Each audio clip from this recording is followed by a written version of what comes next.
আর আমার আল্লাহর অনেকগুলো গুণবাচক নাম আছে, তার ভেতরে একটা নাম সাত্তার। কি নাম? দুনিয়ার সাত্তার ভাই না, দুনিয়ার সাত্তার সাত্তার হতে পারে না, আব্দুস সাত্তার। দুনিয়ার রাজ্জাক রাজ্জাক হতে পারে না, দুনিয়ার রাজ্জাক তো আব্দুর রাজ্জাক। রাজ্জাক একমাত্র আমার আল্লাহ, সাত্তার আমার আল্লাহ, রহমান আমার আল্লাহ, রহিম আমার আল্লাহ, আজিজ আমার আল্লাহ, আজিম আমার আল্লাহ, খালেক।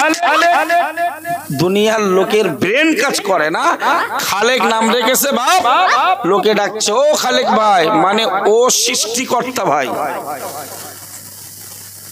খালেক কথার অর্থ সৃষ্টিকর্তা, যিনি সৃষ্টি করেন তাকেই আরবি ভাষায় খালেক বলে। দুনিয়ার লোকে তাকে বলছে খালেক চা, খালেক বাবু, খালেক কা, খালেক ভাই, খালেক বন্ধু, ও খালেক, মানে আপনি আমার সৃষ্টিকর্তা। নাউজুবিল্লাহ। প্রিয় নবীর চূড়ান্ত হাদিস, ইন্না লিল্লাহি 99 ইসমান ইল্লা মিয়াতুন ওয়াহিদা ফামান আহসাহা ফাদাখালাল জান্নাতা আও কামা ক্বালা আলাইহিস সালাম। আল্লাহ পাকের নবী মুহাম্মদুর রাসূলুল্লাহ সাল্লাল্লাহু আলাইহি ওয়াসাল্লাম হাদিস শরীফে বিবরণ দিলেন, ও আমার সাহাবীরা তোমরা মনে রাখো, আল্লাহ তাআলার আল্লাহ জাতি নামটা ব্যতীত আল্লাহ পাকের আল্লাহ প্রকৃত নাম ছাড়াও 99টা, একটি কম 100টা, না না না না না, গুণবাচক নাম রয়েছে। আল্লাহর ওই গুণবাচক 99টা নাম যে বা যারা মুখস্থ করলো, সিনার ভেতরে ধারণ করলো, আল্লাহ পাকের নবী মুহাম্মদুর রাসূলুল্লাহ সাল্লাল্লাহু আলাইহি ওয়াসাল্লাম বললেন, ফাদাখালাল জান্নাতা, ওই লোকটা আল্লাহ দয়ার জান্নাতের দাবিদার হয়ে গেল। আর মন খুলে, আল্লাহর আল্লাহ নাম ব্যতীত কটা নাম আছে গুণবাচক? 99টা, একটি কম 100টা। আল্লাহ নবী বললেন জান্নাতে যাওয়ার অনেক মাধ্যমের ভেতরে আরেকটি মাধ্যম হলো যারা আল্লাহর ওই 99টা নাম মুখস্থ করলো। সুবহানাল্লাহ বলুন। তার ভেতরে একটা নাম আছে রহমান, রহিম, গফুর, গফফার, সাত্তার, একটা নাম আছে না সাত্তার। সাত্তার কথার অর্থ দোষ গোপনকারী। চলে বলুন, আল্লাহ যদি এই সাত্তার নাম না রাখতেন নিজের জন্য, তাহলে আমাদের দোষ সব মানুষের সামনে ফ্লাশ হয়ে যাবে। আল্লাহ নিজের নাম রেখেছেন সাত্তার, যার শাব্দিক বাংলা অনুবাদ হলো দোষ ত্রুটি গোপনকারী। তাই আমার আপনার মতো বিরাট সাইনবোর্ডওয়ালা হুজুর আর মুসল্লি আমাদের দোষগুলো আজও ঢাকা। আমি কি দোষ করেছি, আপনি কি দোষ করেছেন, আল্লাহর পরে আমার আর আপনার থেকে তো বেশি কেউ। একটু নিজেদের ওই দোষের দিকে খেয়াল করলেই বুঝতে পারি আমরা যে আল্লাহ সাত্তার কত দোষ আমাদের গোপন করেছেন। সুবহানাল্লাহ বলুন। দুনিয়ার কাউকে রহমান, সাত্তার, গফফার বলে ডাকবেন না, তাদের শুরুতে লাগাবেন আব্দুল। তার বাপ নাম রাখতে আব্দুল ভুলে গেল, আপনি ডাকতে আব্দুল ভুল করবেন না। তা নাহলে রাজ্জাককে যদি ডাকেন ও রাজ্জাক ভাই, তার মানে ও রুজি দাতা ভাই, ইমান থাকবে তো। রহমান ভাই মানে ও সর্বাধিক দয়ালু হয়, সেটাকে কোরআন বিবরণ দিল, আর রহমান আল্লামাল কোরআন, কোরআনের শিক্ষকের নাম রহমান। আমার আল্লাহ বললেন দয়ালু রহমান আমি, আল্লামাল কোরআন, তিনি তো দিলেন কোরআনের শিক্ষা। একটু জোরে বলুন সুবহানাল্লাহ। আল্লাহ পাকের কোরআনের অন্য আয়াতে আমার আল্লাহ জানালেন বিসমিল্লাহির রহমানির রহিম, আলহামদুলিল্লাহি রাব্বিল আলামিন, আর রহমানির রহিম। দুনিয়ার রহমানকে ডাকতেছো রহমান, শোনো, ইমান থাকবে। কোরআনে আল্লাহ বিবরণ দিলেন ফাইন্নাল্লাহা হুয়ার রাজ্জাকু বিল কুওয়াতিল মাতিন। না না না, 27 পারা 2য় পৃষ্ঠা, সূরার নাম সূরাতুদ দারিয়াত। মহান আল্লাহ জানিয়েছেন ইন্নাল্লাহা হুয়ার রাজ্জাকু বিল কুওয়াতিল মাতিন। বান্দা মনে রাখো, নিশ্চয়ই আল্লাহ তাআলা হুয়ার রাজ্জাক, তিনি তো রুজিদাতা। বলুন রুজিদাতা কে? রাজ্জাক তিনি। দুনিয়ার কেউ রাজ্জাক না, দুনিয়ার সে হলো আব্দুর রাজ্জাক, মানে রাজ্জাকের চাকর, রাজ্জাকের দাস, রাজ্জাকের বান্দা, খালেকের গোলাম, মালিকের বান্দা, আবেদ। সুবহানাল্লাহ বলুন। এই আল্লাহর 99টা নাম যদি দুনিয়ার কারোর নাম থাকে, তার পিতা, দাদা, নানা, নানি, মা, দাদি ভুলে গেলেও, আব্দুল্লাহ না লাগালেও আমরা আব্দুল বলতে ভুলবো না ইনশাআল্লাহ বলে। তা না হলে আমাদের কথায় কথায় শিরকে কাফির গোনা হবে, আর শিরক হলো মহা অপরাধ। শিরক কি? মহা অপরাধ। ভাই ও বাবাজিরা, সুতরাং আমরা বলি আমরা ব্যর্থ, আমরা বলি আমরা সব সময় অসুস্থ, আমরা বলি আমরা সব সময় অখুশি, আমরা সব সময় পরাজিত, আমরা আর বিজয়ী হতে পারবো না। এর সব কিছুর মূলে আমাদের ঈমানি দুর্বলতা, এর সব কিছু মূলে আমাদের ঈমানি দুর্বলতা। আমাদের ঈমান মজবুত করার একটি মেটিয়াস রাসূল আমাদেরকে শেখালেন। জোরে বলুন। প্রিয় নবী আল্লাহ হাদিসে বললেন والذي نفسي بيده لا تدخلوا الجنة حتى تؤمنوا ولا تؤمنوا حتى تحبوا। আল্লাহ পাকের নবী পরেই তিনি আবার জানিয়ে দিলেন, না না না, আফালা আদুল্লুকুম আলা আমরিন ইযা ফাআলতুমুহু তাহাবাবতুম আফশুস সালামা বাইনাকুম আও কামা ক্বালা আলাইহিস সালাম। আল্লাহ পাকের নবী মুহাম্মদুর রাসূলুল্লাহ সাল্লাল্লাহু আলাইহি ওয়াসাল্লাম হাদিস শরীফে বিবরণ দিলেন, ও আমার সাহাবীরা, ও আমার উম্মতিরা, আমি আল্লাহর নবী বলছি, যার হাতেই রয়েছে আমার জান, আমি রাসূলের প্রাণ যার হাতেই রয়েছে, ওই রবের ওই সত্তার কসম করে বলছি, লা তাদখুলুল জান্নাতা হাত্তা তুমিনু, ততক্ষণ তোমরা জান্নাতে যেতে পারবে না যতক্ষণ না তোমরা প্রকৃত মুমিন হবে। যতক্ষণ তোমরা প্রকৃত মুমিন না হবে। আমার জান প্রাণ যে রবের হাতে, ওই জাতের ওই সত্তার কসম করে বলছি, শপথ করে বলছি, হে আমার উম্মতেরা, তোমরা জান্নাতে যেতে পারবে না যতক্ষণ প্রকৃত মুমিন না হবে। কথাটার গুরুত্ব আছে না নাই? আল্লাহর নবী শপথ করছেন আল্লাহর নামে। আল্লাহর নবীর শপথের মূল্য আছে না নাই? শপথ ভঙ্গ করলে কাফারা দিতে লাগে না লাগে না? আমরা তো কথায় কথায় শপথ করি, কসম করি, তাই না? যার কোনো হাতামাতা থাকে না। কিন্তু নবী শপথ করছেন, আমার নবীর জবানের কোনো কথা অহেতুক, অর্থহীন, কোনো কথা মূল্যহীন নয়। জোরে বলুন। ওমা ইয়ানতিকু আনিল হাওয়া, কোরআনের 27 পারার 5 পৃষ্ঠা, সূরার নাম সূরাতুন নাজম।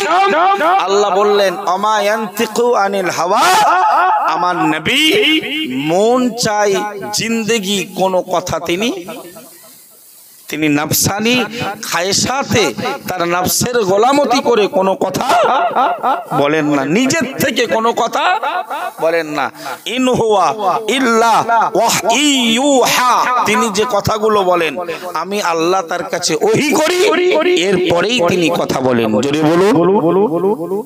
সেই নবী শপথ করছেন, যার হাতে আমার জান, আমি ওই সত্তার শপথ করে বলছি, তার নামের কসম করে বলছি, তোমরা জান্নাতে যেতে পারবে না যতক্ষণ না প্রকৃত মুমিন হবে।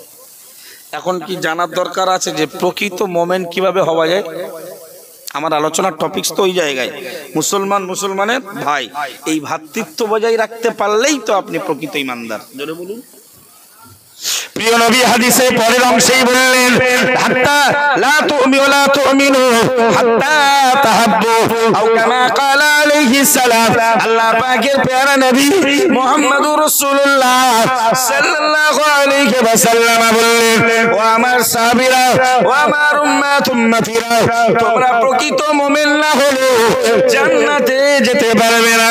আর প্রকৃত মুমিন তোমরা ততক্ষণ হতে পারবে না যতক্ষণ তোমরা মুমিন মুসলমান একে অপরে ভালোবাসবে। জোরে বলুন সুবহানাল্লাহ। হাদিসটাকে বুঝুন, দুরন্ত হাদিস। এই হাদিস বিরাট 10,000 লোকের আয়োজন হলো, বিরাট বিরানি টিরানি হলো, ও বিদেশ থেকে বক্তা আমদানি করা হলো, সব সময় শোনা যায় না। হয়তো ভাবছেন এই কটা লোক বসেছি, এই জলসার আর কি মর্যাদা আছে? এই হাদিস আবু দাউদ শরীফের হাদিস, আবু দাউদ শরীফের 5192 নম্বর হাদিস। আল্লাহ নবী বলছে, তোমরা জান্নাতে যেতে পারবে না প্রকৃত মুমিন না হলে। প্রকৃত মুমিন হতে পারবে না একে অপরকে ভালোবাসতে না পারলে। সুবহানাল্লাহ বলুন। কি নবী উম্মতের কথা ভেবেছেন না ভাবেন না? একে অপরকে তোমরা ভালোবাসো। বল হুজুর ওসব ওয়াজ বাদ দেন, ভাই ভাইয়ের ভালোবাসে না, বাপ ছেলের ভালোবাসে না, ছেলে মায়ের সঙ্গে সম্পর্ক রাখে না, তো মুমিন মুমিনকে কি ভালোবাসবে? মুমিন মুমিনকে কি ভালোবাসবে? আচ্ছা, এটা তো নবীর কথা, আল্লাহর কথাও কোরআনে এসেছে, ইন্নামাল মুমিনুনা ইখওয়া। কোরআন শরীফের 26 পারার সূরাতুল হুজুরাতের ভেতরে আল্লাহ বললেন। আচ্ছা, ঈদের পরের এই ওয়াজ কেন বলেন তো? সাবজেক্ট ঈদের পরের ওয়াজে কিছু বলছেন? হ্যাঁ, ঈদের পরের ওয়াজের এই সাবজেক্ট কেন বলেন তো? আমরা ঈদটাকে বলি, ঈদটাকে আমরা বলি মিলন উৎসব, ঠিক বলি না? বলি ঈদটাকে আমরা বলি মিলন উৎসব। আমি চাঁদরাতে জলসায় গেলাম, হাসনাবাদ নদী পার করে আরো 7-8 কিলোমিটার। তো গিয়ে শুনলাম হুজুর একটু বক্তব্য দিতে হবে মেলার বিরুদ্ধে। বলি কেন? বললো ঈদ উপলক্ষে 1 সপ্তাহ 10 দিন চলে মিলন মেলা, যার তদারকি করে মুসলমানরা। তো আল্লাহ সেদিন সাবজেক্ট অনুযায়ী কিছু বলেছিলাম, বাকি আমরা তো হকার টাইপের, বলা আমাদের দায়িত্ব। এখন কোন কাস্টমার ওটা নেবেন না নেবেন ব্যক্তিগত ম্যাটার। হকাররা বলে না ট্রেনে যে আমরা হকার, নেমে গেলে আর পাবে না, তাই না? দোকানে মূল্য অনেক বেশি, নিলে দেখাশোনা ফ্রি, নিলে কেনাকাটা ব্যক্তিগত ব্যাপার, কেনাকাটা। আমরা হকারগিরি করি, আমাদের কিছু এটাও আমরা দেখতে পাই চোখের সামনে, কিছু লোক, কিছু ভক্ত তারা থাকে, আলহামদুলিল্লাহ তারা আমাদের বক্তব্যগুলোকে আমাল করে, আলহামদুলিল্লাহ বলে। একটা লোকেও যদি আমার কথাটা নেয় আর আমি নিজে চলতে পারি, নিশ্চিত ওতেই আমার জন্য কামিয়াবি। সুবহানাল্লাহ বিহামদিহি। সুতরাং এই কথাগুলো খুব গুরুত্বপূর্ণ কথা। ঈদের পরে মিলন উৎসব তো তখনই, যার সঙ্গে গত বছর এবছর রমজানের আগে কথা হতো না, রমজানের তাকওয়া আদায় করে ঈদের দিনে তার সঙ্গে মিলে নেব। কত ছেলে আছে পিতার সঙ্গে আলাপ নেই, ঈদের দিনও মিলেনি, তা কিসের মিলন উৎসব? নিজের মায়ের পেটের ভাই, কোনো কিছুতে ত্রুটি বিচ্যুতি হতেই পারে, ঠোকাঠুকি হতেই পারে, বিবাদ হতেই পারে, ঈদে তারা মিলল না, তাহলে কিসের মিলন উৎসব? ওই কথাটাকে বোঝাতে এই হাদিস খরচ করতে লাগছে। যেহেতু এই জলসা ঈদের পর পর, কথা বুঝছেন? প্রিয় নবী বললেন, তোমরা জান্নাতে যাবে না প্রকৃত মুমিন না হলে, আর প্রকৃত মুমিন হতে পারবে না একে অপরকে ভালো না বাসলে। সুবহানাল্লাহ বলুন। এইবারে তো তাহলে আমাদের জানতে হয় যে একে অপরের ভালোবাসাটা আমরা গড়ে তুলবো কিভাবে। প্রিয় নবী পরেই বললেন, আফালা আদুল্লুকুম আলা আমরিন, ও আমার সাহাবীরা, আমি কি তোমাদেরকে এমন একটা আমলের কথা বলে দেব না, ইদা ফাআলতুমুহু তাহা ভাবতো যে আমলটা তোমরা পালন করলে না না না তোমাদের একে অপরের মাঝে ভালোবাসা গড়ে উঠবে। প্রিয় নবী পরেই বললেন আফসুস সালাম বাইনাকুম, ওই আমলটা হলো তোমরা একে অপরের মাঝে সালামের প্রচার প্রসার ঘটিয়ে দাও। আরো জোরে বলুন,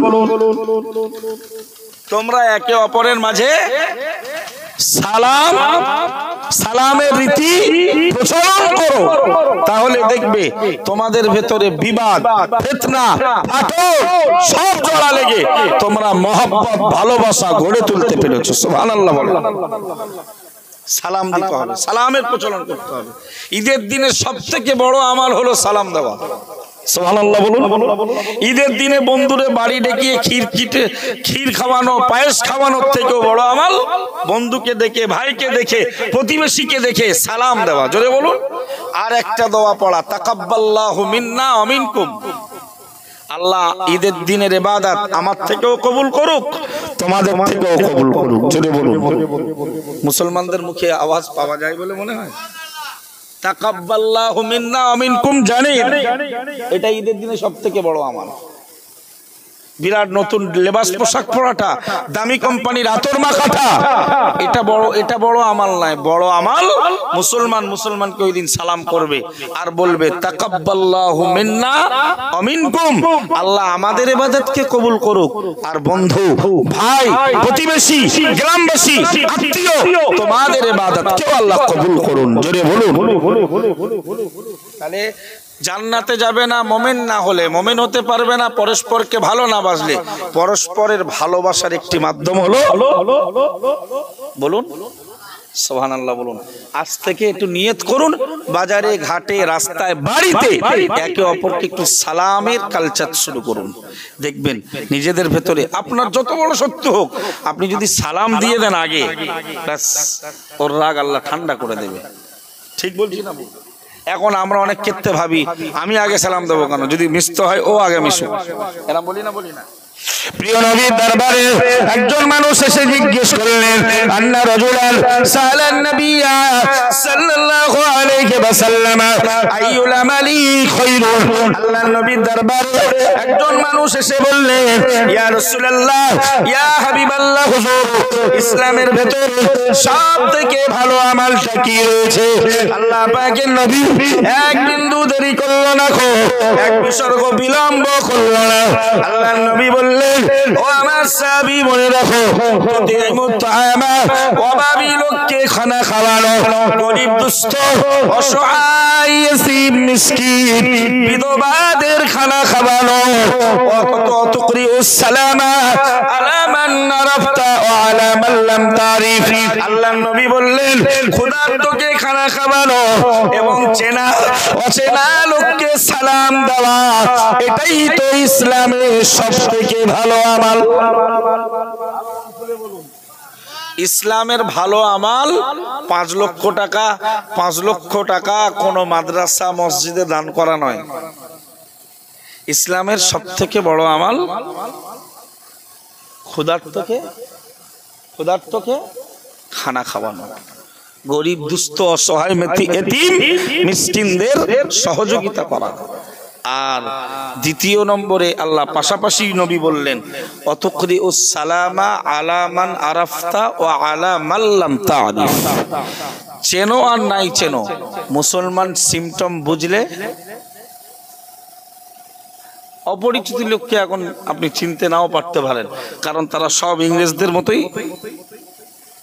এটা সফান সফা, মানে সফান সফা বলা ভুল, এটা একেবারে ক্লিন সেট, পরিষ্কার। সারা মাস রোজা রেখে একটু দাড়ি রেখেছিল, ঈদের দিন মিলন উৎসব পালন করবে, ঈদ উল ফিতর একেবারে চাঁথা চলা। কেন বললো? ঈদের দিনেও নবীর গলায় ছুরি চালিয়ে ঈদে গেছি, আর ভেবতেছে আমি বিরাট ট্যাঙ্কি নিয়ে ফিরবো সওয়াবের। এটা বোকামি, পাগলামি, মেন্টালি ছাড়া কিছু নয়। সুতরাং চেনা লোকে সালাম দেওয়া যেতে পারে, অচেনা লোককে চেনা খুব কঠিন, কারণ সব ইংরেজ সেজেছে। একেবারে টাই প্যান্ট শার্ট দেখলেই কিছু বোঝার আলামত। আল্লাহ আমাদেরকে হেদায়েত দান করুক, বলুন আমিন। তাহলে দেখেছেন ইসলামের ভেতরে বিশাল আমাল সারা রাত জেগে তাহাজ্জুদ পড়া নয়, বড় আমাল সারা বছর ধরে 5 দিন বাদ দিয়ে রোজা রাখা নয়, বড় আমাল ক্ষুধার্তকে খাওয়ানো, চেনা অচেনা লোককে সালাম দিয়ে ভ্রাতৃত্ব বন্ধন আত্মীয়তা সম্পর্ক বজায় রাখা। জোরে বলো। সুতরাং আমরা সালামের আদান প্রদান করতে পারলে প্রকৃত ঈমানদার